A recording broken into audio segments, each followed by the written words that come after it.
आप सभी पर दरबार की विशेष कृपा है। ये कृपा लोग जन्मों जन्म भटकते हैं, जन्म जन्म भटकते हैं, तब कहीं जाके कृपा मिलती है।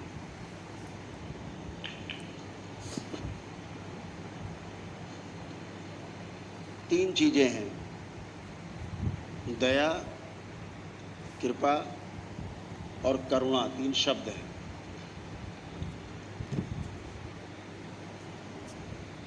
इसमें कृपा बहुत महत्वपूर्ण है। जैसे दया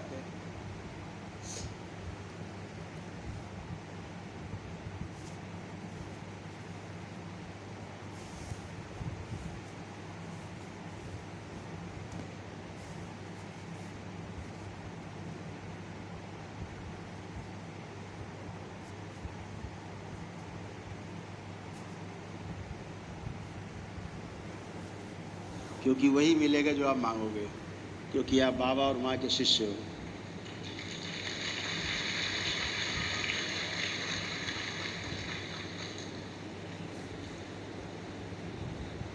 तो दया का अर्थ होता है कि जिस व्यक्ति के पास बुद्धि है, बुद्धि बल है, समझदारी भी है उसके पास, कैसे जीना है। पूरी सृष्टि में सबके साथ कैसे जीना है, चाहे वनस्पति जगत हो, चाहे पदार्थ जगत हो, चाहे जीव जगत हो, चाहे मनुष्यों का ज्ञान अवस्था का जगत हो, कैसे जीना है। अगर ये उसके पास है तो वो दया मांगता है। किस लिए? कि भौतिकता में जी रहा है, भौतिक साधन कम है, तो भौतिक साधन मांगता है वो। तो करुणा से, दया से आपको जो भौतिक साधन है वो मिलते हैं, उसे दया कहा जाता है कि दया करो प्रभु। तो समझो भौतिक साधन आप मांग रहे हो। तो गुरु क्या करता है? किसी भी क्षेत्र का गुरु क्या करता है? आपको भौतिक संसाधन उपलब्ध करा देता है। इसे कहते हैं दया।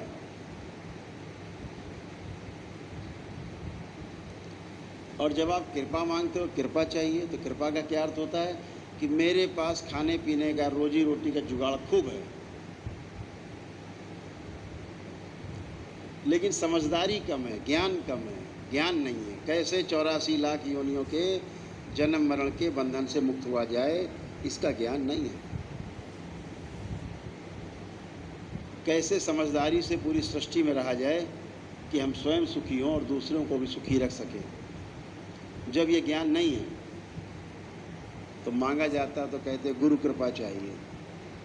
तो भौतिक साधन तो खूब है, लेकिन कैसे उनका सदुपयोग किया जाए ये नहीं पता, तो उसके लिए कृपा मांगी जाती है।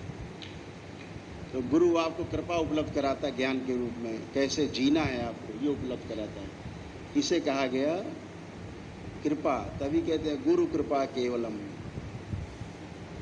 गुरु से भौतिक चीज़ें नहीं मांगी जाती, वो तो आपका पुरुषार्थ है, आपका पराक्रम है। अपने पुरुषार्थ से आप प्राप्त करते हो भौतिक संसाधन। तो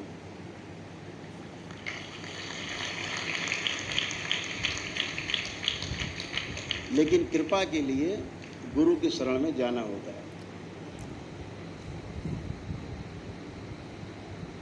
तो उसे कहते कृपा।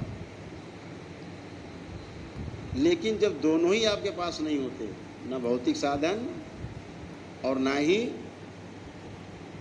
जीने की कला, तो कहते हैं प्रभु करुणा बरसाओ मुझ पर। उसे करुणा कहा गया। जब दोनों ही प्राप्त करनी हो तो करुणा के लिए एक बड़ी करुण पुकार, कहते हैं ना, करुण पुकार से जो है अपने प्रभु को हम आंदोलित करते हैं अपने।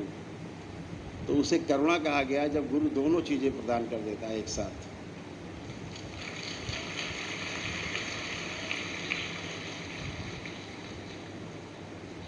तो शब्दों का भी अपना अपना महत्व है। शब्द अपने आप में मायने रखते हैं। आप सभी मंत्र दीक्षा से आपने शुरुआत की। आप सभी ने तंत्र दीक्षा में प्रवेश लिया। तमाम लोग यहाँ तंत्र दीक्षा के प्रथम चरण में प्रवेश पाए हैं। बाकी लोग दूसरे, तीसरे, चौथे, पांचवें लेवल पे भी मंत्र दीक्षा के बाद तंत्र दीक्षा प्राप्त की। कल छठे लेवल की दीक्षा भी जो है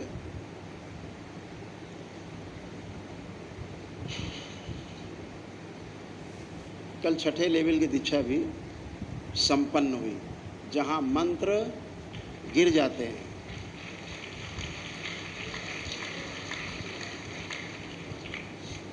मंत्र गिरने का क्या अर्थ है?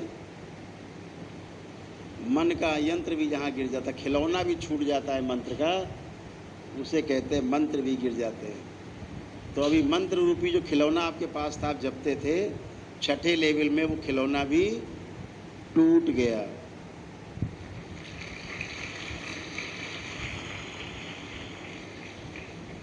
छठे लेवल के लोग इस खिलौने को पटक पटक के तोड़ो, मंत्र को, खुली छूट।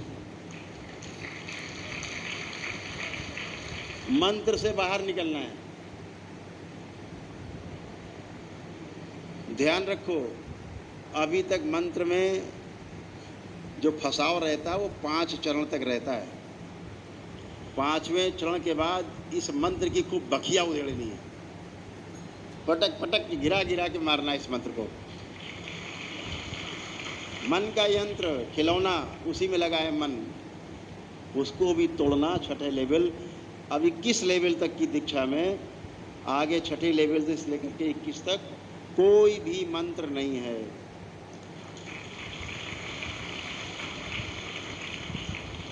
अब सिर्फ ये यंत्र है जो आपके पास है, ये शरीर रूपी यंत्र है, और उसके पश्चात आपकी समझदारी और गुरु की कृपा, ये 2 ही चीज़ आपके पास रहेंगी। तो आपका शरीर और गुरु कृपा, यही आगे आपको ले जाएंगे। 21 लेवल क्रॉस करने का अर्थ होता है, क्योंकि जो इच्छा करियो मन माही, कहा ना। तो जो इच्छा मन में आएगी वो अपने आप ही पूरी होती है। जो लोग दीक्षा नहीं लेते उनकी भी मन की पूरी होती है, ऐसा नहीं उनकी पूरी नहीं होती है, लेकिन वो इच्छा इस तरह की है कि पूरब की ओर गुब्बारा उड़ाना। अगर पूरब की तरफ हवा चल रही तो पूरब की तरफ चला जाएगा, इच्छा पूरी हो गई। अब कहीं हवा चल रही पश्चिम की तरफ की, अब आपकी इच्छा है पूरब की तरफ ले जाना गुब्बारा, तो नहीं उड़ेगा, अब वो पश्चिम जाएगा।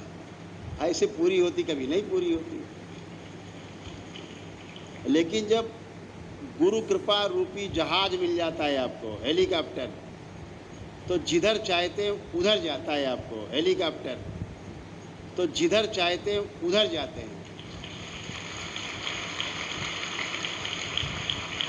फिर चाहे पूरब जाओ, चाहे पश्चिम जाओ, चाहे उत्तर जाओ, चाहे दक्षिण जाओ, चाहे जमीन में उतार आओ, चाहे आसमान में चले जाओ, ये गुरु कृपा है।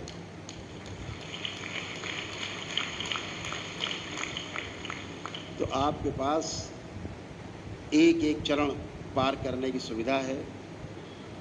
जितने विधि से, जितनी तन्मयता से, जितनी आस्था, विश्वास और श्रद्धा से आप ये 5 लेवल पार करेंगे, छठा लेवल आपको उतना ही आनंद देगा। इस बात का विशेष ध्यान रखना। अगर इन 5 में चूके तो छठे में आनंद नहीं है, ध्यान रखना। छठे में आनंद तभी है जब 5 लेवल की दीक्षा को खूब जम के करना है, अपने दशांश करने हैं, खूब उसी में डूबना है।